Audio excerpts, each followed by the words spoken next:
जब हम बात करते हैं पैसा कमाने की, तो दो ऑप्शंस हमको क्लियर कट समझ आते हैं, एक है जॉब, एक है बिजनेस। हम इसकी बात नहीं करेंगे। तीसरा ऑप्शन एक और है जो यूट्यूब पर भरा पड़ा है कि ये कर लो, ये करने से इतना पैसा कमा लोगे, उसको भी हटा देते हैं। मतलब इस सेशन का टॉपिक कर देते हैं how to make money without doing anything. कैसा लग रहा है? कितनों को लग रहा है कि मैं ऐसी हवा में बात कर रहा हूं? कितनों को लग रहा है कि मैं अगर कुछ बोल रहा हूं तो वो बात लॉजिकल होगी और मैं जो बोल रहा हूं अपने एक्सपीरियंस के बेस पे बोल रहा हूं?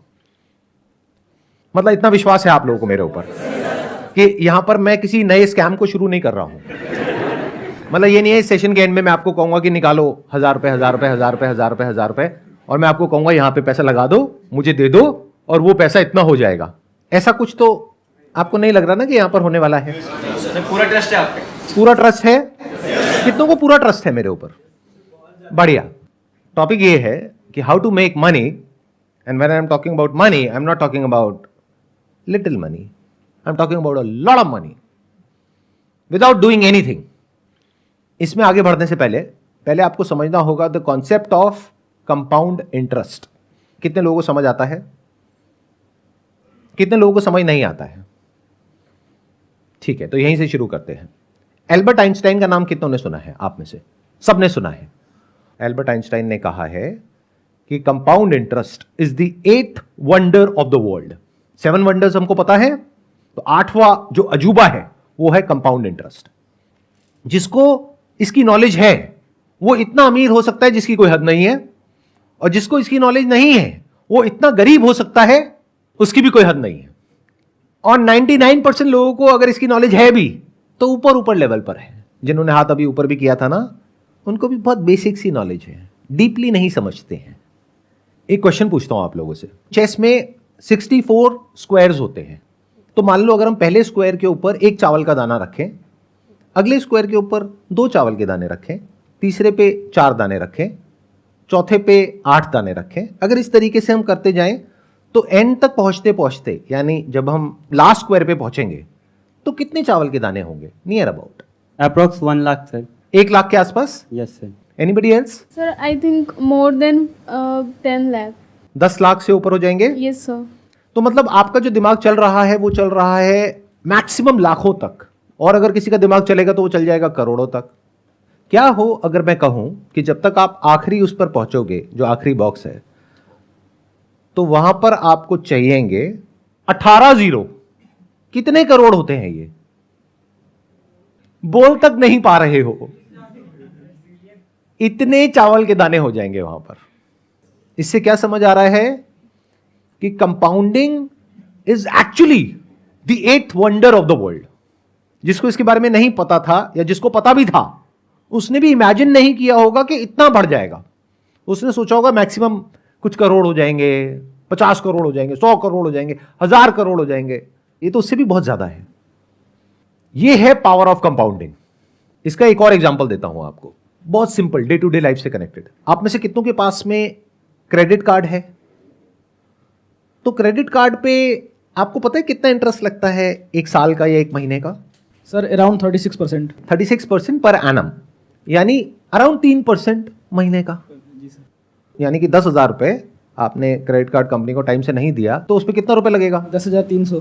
300 रुपए सुनने में बड़ा लगता है तो बहुत छोटा लगता है। अरे 300 रुपए से क्या फर्क पड़ता है? क्रेडिट कार्ड कंपनी बोलती नहीं है कि इसको ईएमआई में ब्रेक कर दो, बट उसमें कितना एक्स्ट्रा लगेगा? सिर्फ 300 रुपए। तो आप कहोगे अच्छा 300 रुपए तो है। इसका मतलब क्या है? आप कंपाउंडिंग को नहीं समझते हो, और नहीं समझते हो तो अभी मैंने क्या कहा था थोड़ी देर पहले कि जो कंपाउंडिंग को नहीं समझता है वो इतना गरीब हो सकता है जिसकी कोई हद नहीं है, और जो समझता है वो इतना अमीर हो सकता है जिसकी कोई हद नहीं है। तो आप अमीर होना तो चाहते हो, लेकिन क्योंकि आप इसको नहीं समझते हो तो आपके जो सारे एक्शंस हैं वो आपको गरीबी की तरफ ले जाएंगे। आप कहोगे 3% ही तो है, क्या फर्क पड़ता है? तो महीने का 3% मतलब साल का कितना हो गया? 36%। ऐसा आपको लग रहा है क्योंकि आप कंपाउंडिंग को नहीं समझते हो। क्योंकि जो 3% आप नहीं भरोगे इस महीने, उसके अगले महीने उस 3% पे भी 3% लगेगा। तो साल के एंड में अगर आप कैलकुलेट करोगे तो वो 36% नहीं है, वो 50% से भी ऊपर है। Do you know what that means? Bank में अगर आप अपना पैसा रखते हो तो कितना इंटरेस्ट मिलता है? 6-7%। यहां कितना दे रहे हो? 50%। तो अमीर कैसे हो गए अंकल आंटी? बहुत सारे लोगों के पास में, जिनके पास में क्रेडिट कार्ड होता है, मैंने देखा है वो क्या करते हैं, वो ये नहीं देखते कि अमाउंट कितना ड्यू है, वो देखते हैं मिनिमम अमाउंट ड्यू कितना है। अच्छा मिनिमम इतना है, चलो ये पे कर देता हूं, बाकी का क्या हुआ, उस पर इंटरेस्ट लगेगा। इसमें क्रेडिट कार्ड कंपनी का तो बहुत बड़ा फायदा है और आपका बहुत बड़ा नुकसान है।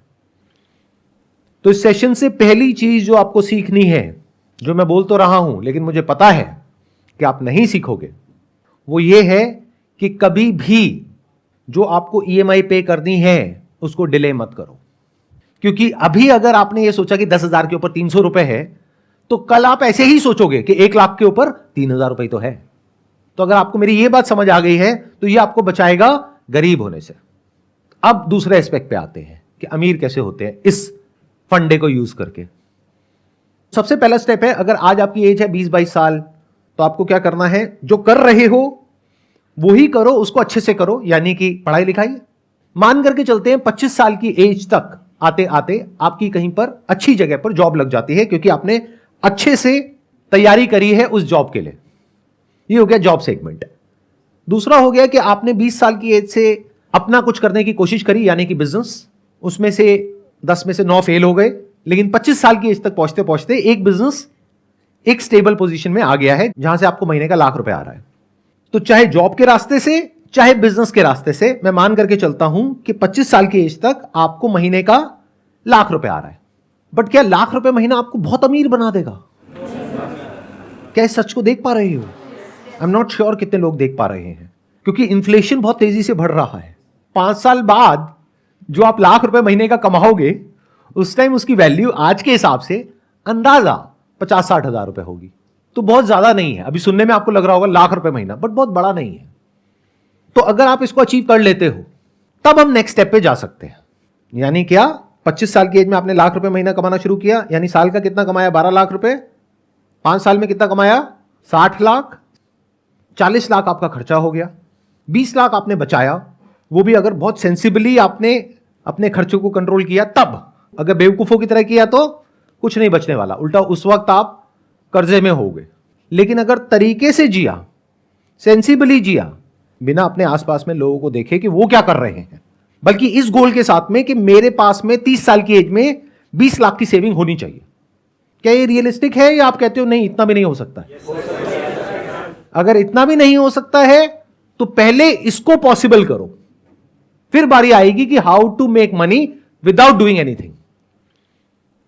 अगर कोई आपको आकर के ये बोल रहा है कि आपके बैंक अकाउंट में कोई पैसा नहीं है, आपके बैंक अकाउंट में 10,000 रुपए है और हम आपको करोड़पति बना देंगे, तो वो 10,000 रुपए आपके अकाउंट से निकलेगा, उस आदमी के अकाउंट में जाएगा और आपके जैसे और बहुत सारे बेवकूफ मिलेंगे जिनके सबके पैसे उसके पास में जाएंगे। तो आप बनो ना बनो, वो पक्का बनेगा करोड़पति।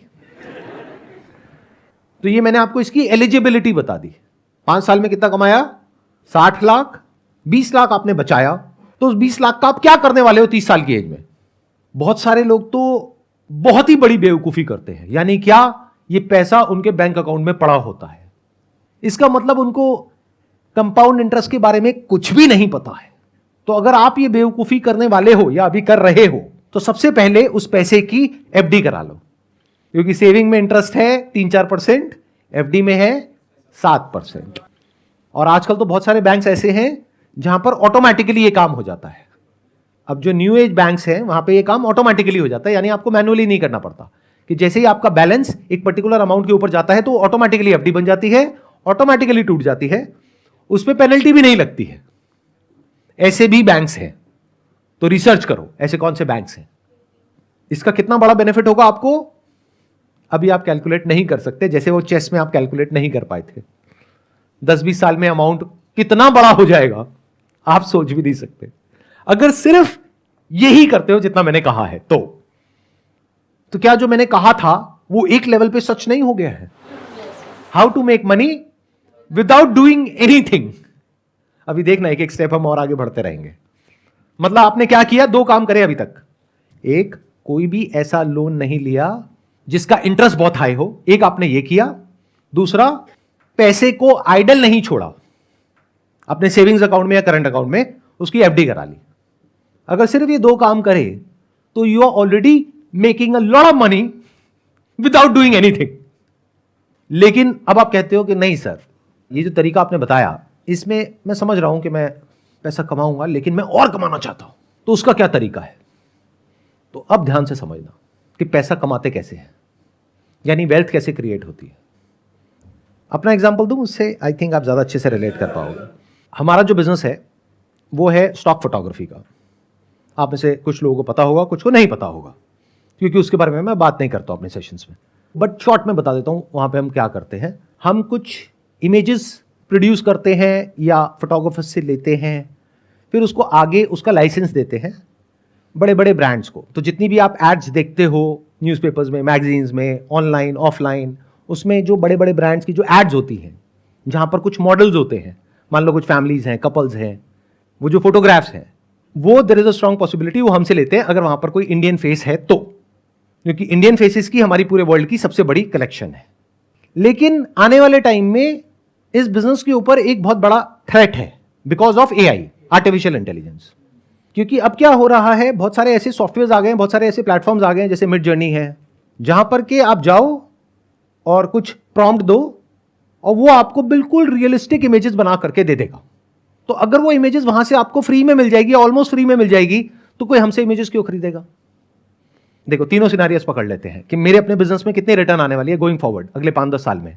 या तो 0%, या अगर कुछ बहुत कमाल का हमने कर दिया जो हम कर रहे हैं तो 10%। और अगर हम इस थ्रेट को ढंग से मैनेज नहीं कर पाए, यानी जो एआई की वजह से हमारे बिजनेस पे थ्रेट है उसको हम ढंग से मैनेज नहीं कर पाए, तो बिजनेस हो सकता है 10% से गिरने लग जाए हर साल का।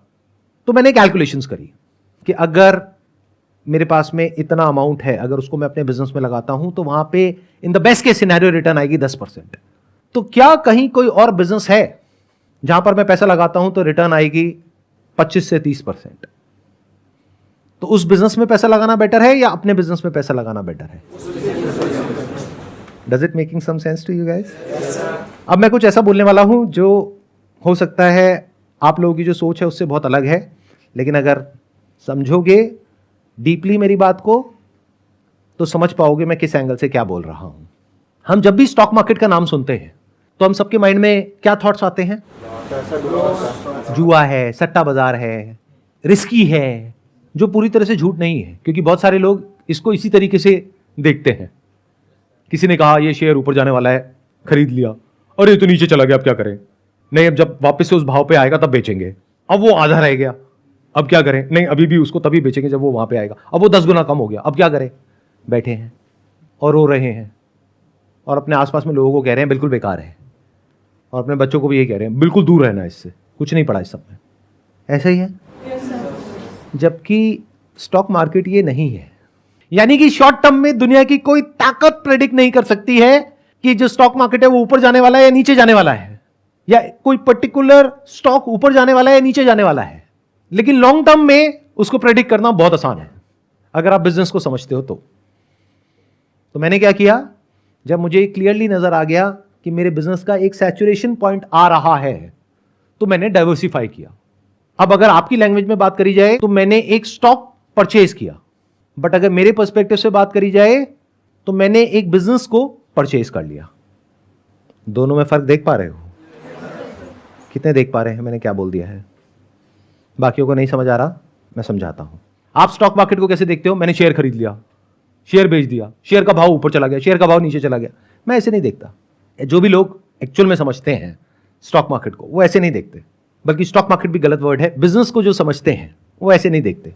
वो कैसे देखते हैं कि स्टॉक का जो प्राइस है वो डिसाइड होता है based upon sentiments in the short term, कि मार्केट के सेंटिमेंट्स कैसे हैं, मार्केट में ग्रीड है या फियर है, जिसको बोलते हैं बुल रन है या बियर मार्केट है, उसके बेस पे स्टॉक के प्राइसेस डिसाइड होते हैं।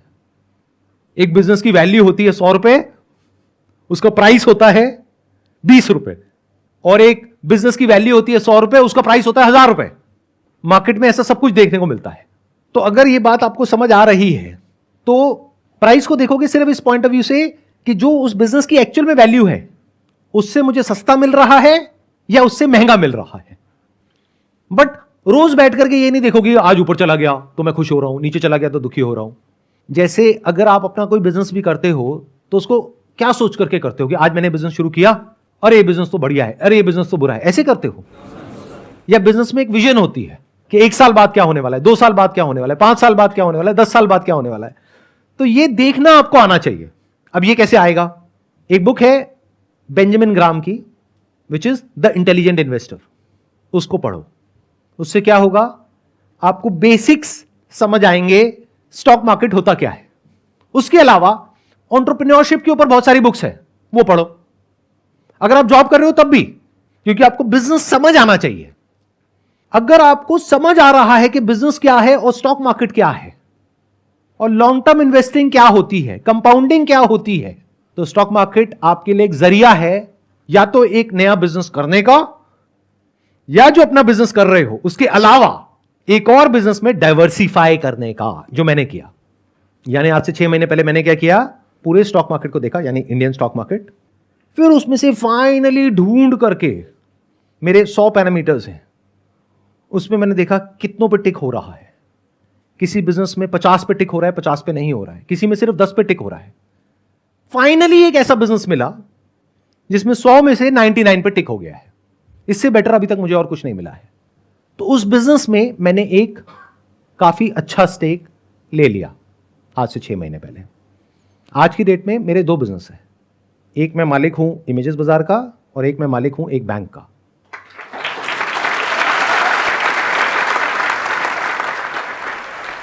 अब जब मैंने ये बोला, आपने तालियां बजाई, इसका मतलब क्या है? आपको ये लग रहा है कि मैंने पूरा का पूरा बैंक खरीद लिया।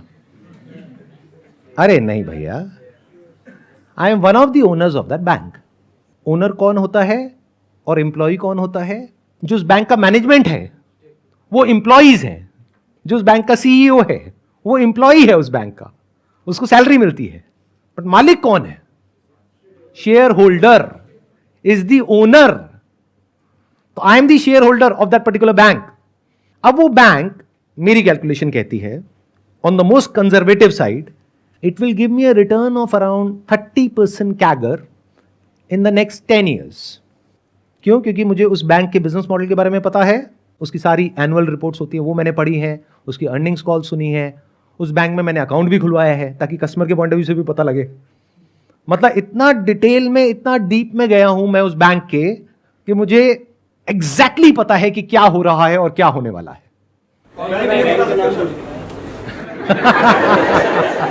सर एक काम करो ना सर, बैंक का नाम ही बता दो। बिल्कुल नहीं बताने वाला। क्यों? क्योंकि अगर मैं ये बताता हूं तो 2 वजह है ना बताने की। एक, लीगली ये बताना ठीक नहीं है from the regulation point of view, कि मैं ऐसे अगर आता हूं और आकर के आपको बताता हूं तो वो एक तरह से सलाह हो गई।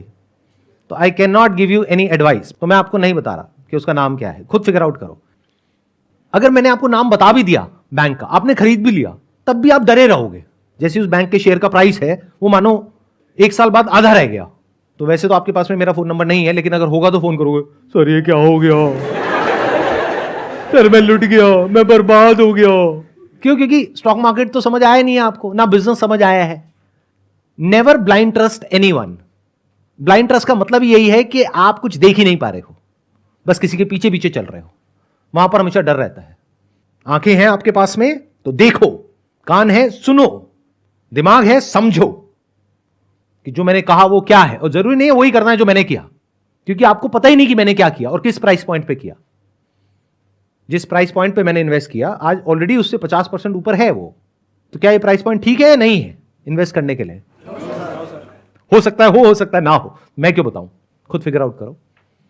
तो ये जो आपको क्रच चाहिए होता है ना आगे चलने के लिए, I am not giving you a crutch, I am just telling you how to think.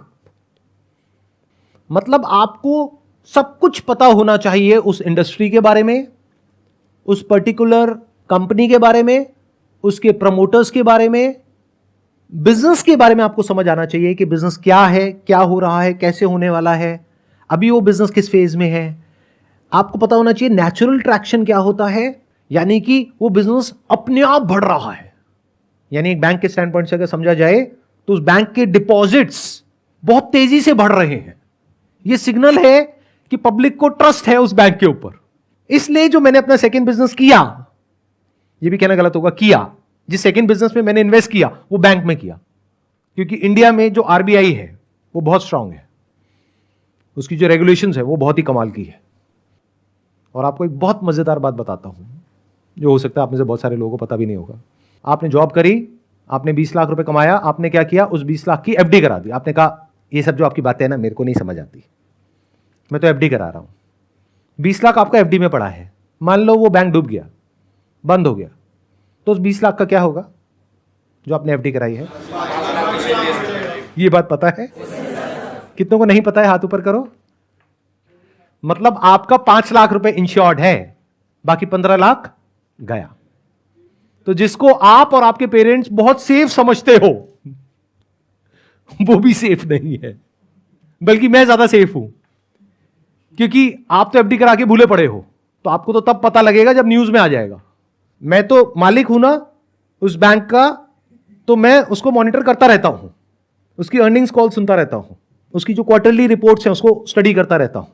तो कहीं भी कुछ भी गड़बड़ हुआ तो सबसे पहले मुझे पता लगेगा, उसके 6 महीने, 1 साल या 2 साल बाद आपको पता लगेगा। तो जैसे ही मुझे पता लगेगा उस दिन मुझे एक बटन दबाना है और वो सारा पैसा मेरे बैंक अकाउंट में आ जाएगा।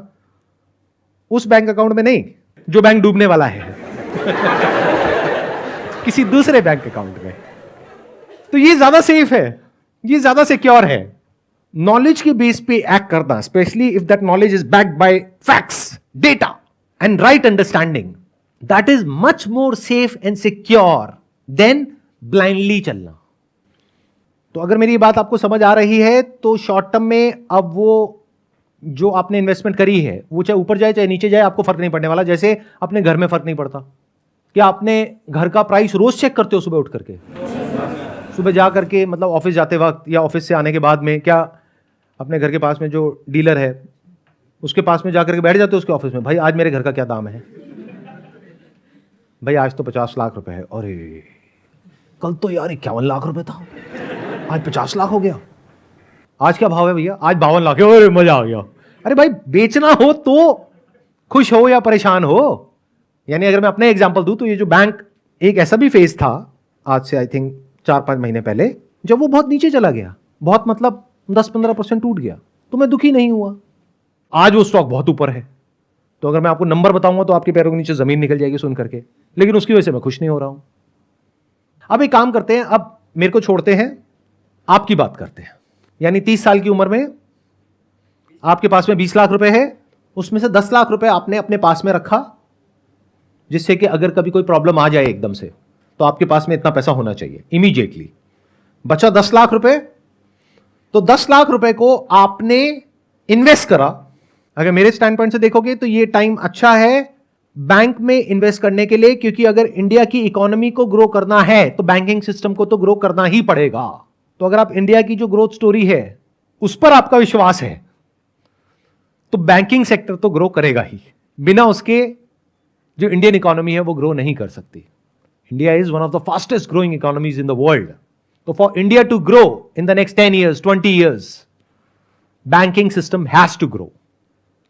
तो ऐसे में अगर कोई न्यू एज बैंक को आप आइडेंटिफाई कर पाओ जो कि बिल्कुल परफेक्टली पोजीशन्ड है इसको आने वाले 5-10 साल में एनकैश करने के लिए, और आज या तो रीजनेबली वैल्यूड है या अंडर वैल्यूड है, इसको मार्जिन ऑफ सेफ्टी बोलते हैं, जहां पर आपको पता है कि पैसा डूबने की पॉसिबिलिटी ऑलमोस्ट 0% है, तो ये मेरे हिसाब से अच्छा ऑप्शन है। अगर 30% से आपका पैसा ग्रो कर रहा है ईयर ऑन ईयर, तो ये 10 लाख कितना हो जाएगा?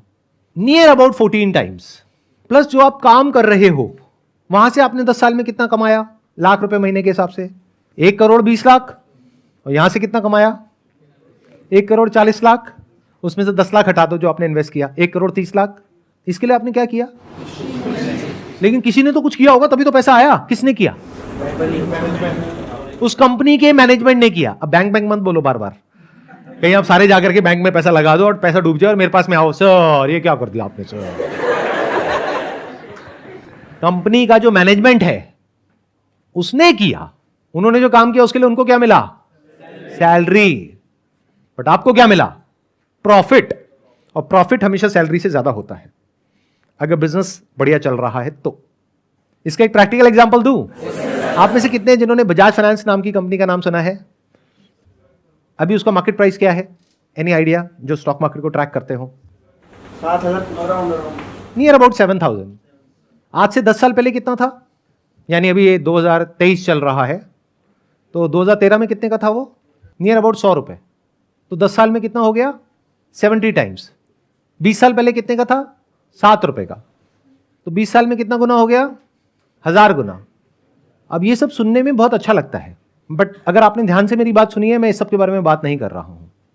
इस चक्कर में क्या होता है, बहुत सारे लोग जब स्टॉक मार्केट में घुसते हैं तो इन एक्सपेक्टेशंस के साथ घुसते हैं कि हमको अगला बजाज फाइनेंस ढूंढना है जो आज 7 रुपए का हो और वो आने वाले 20 साल बाद 7,000 का हो जाए। इस चक्कर में उनका वो जो 7 रुपए है वो भी 70 पैसे रह जाता है 20 साल बाद। तो मैं इसकी बात कर ही नहीं रहा हूं, यानी मैं पेनी स्टॉक्स की बात नहीं कर रहा हूं, मैं स्मॉल कैप की बात नहीं कर रहा हूं। मैं कुछ हद तक वो बात कर रहा हूं जिस फेज में बजाज फाइनेंस आज से 10 साल पहले था, 20 साल पहले नहीं, क्योंकि वहां पर ये बता पाना कि 20 साल बाद ऐसा कुछ होने वाला है, that was next to impossible. But 10 साल पहले अगर किसी में एक रीजनेबल अमाउंट ऑफ अंडरस्टैंडिंग थी एनबीएफसी सेक्टर की, तो वो प्रेडिक्ट कर सकता था कि 10 साल बाद कुछ ऐसा होने वाला है। तो मैं बात कर रहा हूं उस वक्त वहां पर एंटर करो जब रिस्क कम हो और रिटर्न की पॉसिबिलिटी बहुत ज्यादा हो। मैंने क्या कहा? आपका पैसा 10 साल में कितना गुना हो जाएगा अगर 30% की रिटर्न आई तो? 14 टाइम्स। और बजाज फाइनेंस कितना हुआ पिछले 10 साल में? 70 गुना। तो मैं 70 गुने की बात ही नहीं कर रहा हूं, मैं ये 50% कैगर की बात नहीं कर रहा हूं, मैं 25-30% की बात कर रहा हूं। और रिस्क को मिनिमाइज करने के लिए मैंने बैंकिंग सेक्टर को चूज किया, because I have fair amount of understanding of that कि वो कैसे काम करती है। प्लस मैंने जो दाव लगाया है वो आप लोगों की बेवकूफी के ऊपर लगाया है, क्योंकि मुझे पूरा विश्वास है आप लोगों के ऊपर कि मेरी ये वीडियो अपलोड करने के बाद भी आप वही करोगे जो आप करते आए हो। यानी जब क्रेडिट कार्ड का बिल आएगा तो मिनिमम अमाउंट ड्यू देखोगे और वो ही भरोगे, या फिर देखोगे अच्छा 300 रुपये तो है 10,000 पे, कोई नहीं क्या फर्क पड़ता है। तो मुझे पूरा विश्वास है आप लोगों के ऊपर। आई थिंक हिस्ट्री में पहली बार हो रहा है कि मैं अपने ही बिजनेस को खत्म करने का रास्ता आप लोगों को दिखा रहा हूं, जिसमें आपका फायदा है। क्योंकि बैंक का फायदा किसमें है? जब आप महंगे से महंगे इंटरेस्ट पे लोन लो ज्यादा से ज्यादा, तब बैंक कमाएगा, तब मैं कमाऊंगा, because I am the owner of that bank. तो मेरा फायदा इसमें है। लेकिन मैंने अपने नुकसान की बात कर दी है। मैंने जो आपको कहा, अगर आपने एक्चुअल में वो कर दिया या सबने वो कर दिया तो मैं तो लॉस में चला जाऊंगा। क्यों? क्योंकि आपका जो पैसा सेविंग्स अकाउंट में पड़ा है उसको उठा के आपने एफडी करा दिया। एफडी में आपको मिल गया 7%, ऊपर से आपने महंगे लोन लेना बंद कर दिए। प्लस बैंक के अपने खर्चे भी तो हैं, इंप्लॉइज हैं, सैलरीज हैं, ब्रांचेस हैं, उसका रेंट है। तो बैंक ने क्या कमाया? तो मैं लॉस में चला गया। लेकिन मुझे पता है ये सब जो मैंने कहा है आप ऐसा कुछ भी नहीं करोगे। फिर आप कहोगे कह क्यों रहे हो? अरे ऐसे ही मेरी आदत है सच बोलने की, इसी में तो मजा है। मेरी कैलकुलेशन क्या कह रही है कि इतनी कमाल की वीडियो जिसका नाम इतना कमाल का है कि how to make money without doing anything, उस पर भी व्यूज बहुत ज्यादा नहीं होने वाले हैं इन कंपैरिजन टू जो इंस्टाग्राम पे जो 2 कौड़ी की रील्स होती हैं, उसके कंपैरिजन में इस पर कोई व्यूज नहीं होने वाले हैं। आप शेयर करोगे फिर भी लोग नहीं देखने वाले हैं। यही अगर शेयर करोगे ना व्हाट्सएप पे जाकर के कि अगर ये शेयर नहीं किया 10 लोगों को तो तुम्हारी मां मर जाएगी, तो वो पूरे इंडिया में फैल जाएगा। तो अब देखते हैं क्या होता है। 10 साल बाद मैं एक और वीडियो बनाऊंगा, इसका पार्ट 2,